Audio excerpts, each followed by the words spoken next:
के साथ कुछ ऐसा ही किया है। हम लोग जानना चाहते हैं ना, अनु की शादी कैसे टूटी, क्यों टूटी? बता दीजिए ना सबको कि आप भी अनु से उतना ही प्यार करते हैं जितना वो करती है। अनु मुझसे प्यार नहीं करती, वो आपसे करती है। अपने प्यार को ऐसे सैक्रिफाइस मत कीजिए, इससे कुछ नहीं मिलेगा। मिलेगी सिर्फ बर्बादी, 3 जिंदगियों की। यकीन मानिए, मैंने ये सब जानबूझकर नहीं किया है।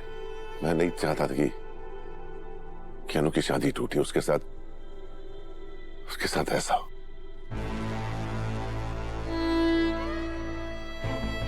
मैं जानती हूँ बेटा, तू किसी के बारे में बुरा नहीं सोच सकता, किसी का बुरा नहीं कर सकता।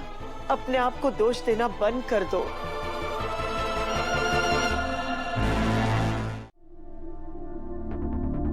सब खराब हो गया और ये सब आपकी वजह से हुआ है।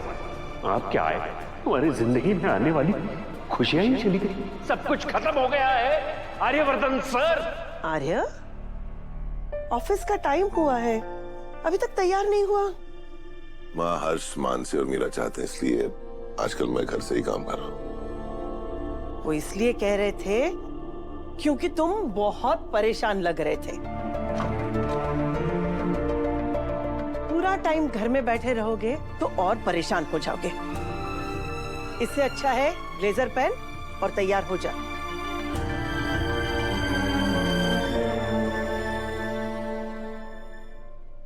देख बेटा, जो हुआ उसे बदला तो नहीं जा सकता, लेकिन आने वाले वक्त को हम संवार तो सकते हैं। इसलिए जो हुआ उसे भूल जा और एक फ्रेश स्टार्ट दे अपनी जिंदगी को। ऑफिस जा, लोगों से मिल, अनु से मिल, अच्छा लगेगा। माँ, आप मुझे और अनु को लेकर कोई उम्मीद मत रखिए। गोपाल जी ने क्या कहा आपको याद है ना? हाँ, मुझे याद है, मुझे सब याद है। और किसने क्या कहा क्या नहीं, मुझे उससे कोई फर्क नहीं पड़ता। जो होता है माता रानी की मर्जी से होता है। तुझे पता है आज सुबह मैंने क्या सपना देखा? आज सुबह मेरे सपने में माता रानी आई और उन्होंने मुझे कहा कि जिस खुशी का मैं बरसों से इंतजार कर रही थी, वो खुशी मेरे घर बहुत जल्दी आने वाली है। और तू जानता है, सुबह का सपना हमेशा सच होता है और ये सपना भी सच होगा। माँ, मैंने कहा ना, खुशियों से मेरी बनती नहीं। अगर ऐसा होता बेटा तो अनु और मोहित की शादी नहीं हो जाती। लेकिन ऐसा हुआ तो नहीं ना, सब कुछ होते होते भी रुक गया। जानते हो ऐसा क्यों हुआ? क्योंकि बेटा जिंदगी कभी सीधी नहीं चलती, हमेशा गोल दायरे में घूमती रहती है। बेटा कभी कभी हमें लगता है कि बस सब खत्म हो गया, अब कुछ नहीं बचा, लेकिन तभी जिंदगी हमें उस मोड़ पर वापस लाकर खड़ा करती है।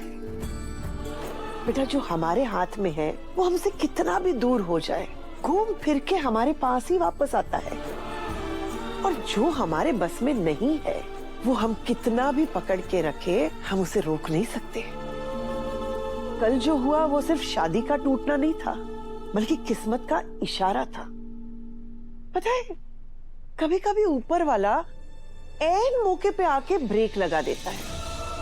और जानते हो ऐसा क्यों होता है? क्योंकि किस्मत की गाड़ी गलत रास्ते पर जा रही होती है। अरे कुछ लोग तो सच में वो ट्राई अगेन वाला फंडा होता है ना, उसको फॉलो करते हैं।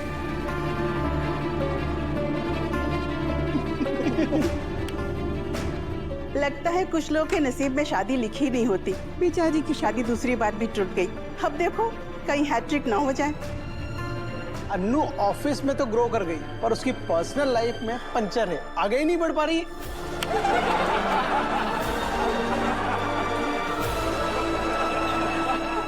आर्य सर की जिंदगी का तो पता नहीं, पर ऑफिस के लोग ताने मार मार कर अन्नू को जरूर ऑफिस से निकाल देंगे।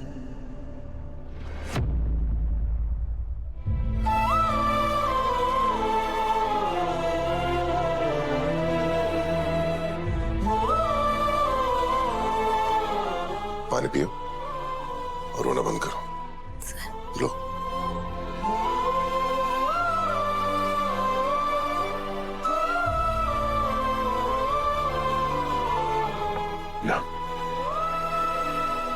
अब ठीक हो? आओ मेरे साथ। प्लीज रहने दीजिए। क्यों रहने दो? अनु, तुम इस कंपनी का हिस्सा हो। तुमने कितना कुछ किया है इस कंपनी के लिए। तुम ही कहती हो ना, मैंने तुम्हें खुद के लिए स्टैंड लेना सिखाया। तुम यहाँ कैसे भूल गई सब? अनु, जब तक हम खुद की इज्जत नहीं करते ना, कोई हमारी इज्जत नहीं करेगा।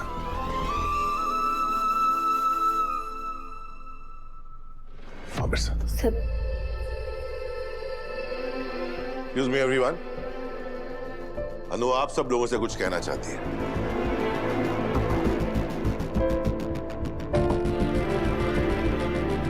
Come on.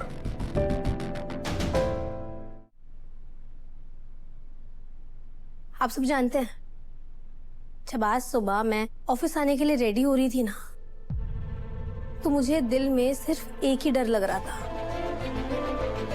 कि आज सब मेरे बारे में बात करेंगे, तरह तरह की बातें। बेचारी अनु, फिर से उसकी शादी टूट गई। एक बार नहीं, दूसरी बार, तीसरी बार कोई हैट्रिक ना हो जाए, यही डर लग रहा था बस। और देखिए, मेरा डर बिल्कुल सही था। बहुत तकलीफ होती है जब आपका कोई डर सच हो जाए। फिर भी चलो, मैंने सोचा कोई बात नहीं, लोग बात करेंगे तो कर ले, पर एटलीस्ट कोई मेरे ऑफिस में मेरा मजाक तो नहीं बनाएगा। फिर देखिए ना, मैं यहां भी बिल्कुल गलत साबित हो गई। आप सब ने मेरा मजाक ही बनाया।